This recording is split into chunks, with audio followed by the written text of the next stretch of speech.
Hello guys, আমি আবার একটা নতুন ভিডিও নিয়ে চলে এসেছি। আজকে আমি যাচ্ছি লেক মলে। আমার সাথে আজকে রয়েছে মা। পুরো হয়ে গেছে আর খুব খিদেও পাচ্ছিল। আর সামনে কোনো দোকান না পেয়ে আমরা মিষ্টির দোকানে ঢুকে গিয়ে একটা দই আর একটা রাবড়ি নিয়ে নিয়েছিলাম। আমি পৌঁছে গেছি লেক মলে।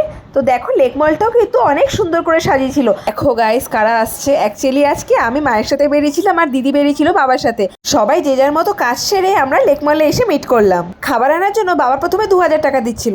তারপর আমি বললাম অত টাকা লাগবে না, 1000 টাকা দিলেই আমার কাজ চলে যাবে। তারপরে 1000 টাকা দিয়ে ফুড কোর্টে কার্ড বানিয়ে নিলাম। প্রথমে এমকি বেক্সিতে গিয়ে সেখান থেকে একটা ভেজ মোমো আর একটা এমকি বেক্সি কম্বো নিলাম। তারপরে গেলাম ট্যাকো বেলে, সেখান থেকে একটা ভেজ আর একটা নন ভেজ মিল বানিয়ে নিলাম। তারপরে কেএফসি থেকে একটা লাঞ্চ স্পেশাল কম্বো নিলাম। অর্ডার দেওয়া কমপ্লিট হয়ে যাওয়ার পরে খাবারগুলো এক এক করে আনতে চলে গেছিলাম। কেএফসি কম্বোতে ছিল একটা বিরিয়ানি, একটা কোল্ড ড্রিঙ্কস আর দুটো ক্রিসপি চিকেন। ট্যাকো কম্বোতে ছিল একটা ফ্রাইস, একটা কোল্ড ড্রিঙ্কস আর একটা ট্যাকো। এমকি বেক্সি কম্বোতে ছিল একটা কোল্ড ড্রিঙ্কস, একটা বার্গার, 4টে চিকেন নাগেটস আর দুটো ভেজ নাগেটস। এত কিছু খাওয়ার পরেও 200 টাকা এক্সট্রা হয়েছিল। চলো এখন বাড়ি যাওয়ার পালা। আর যেটুকু টাকা বেঁচেছিল সেই টাকা দিয়ে একটু ফুচকা খেয়ে নিয়েছিলাম। দেখা হচ্ছে নেক্সট ব্লগে।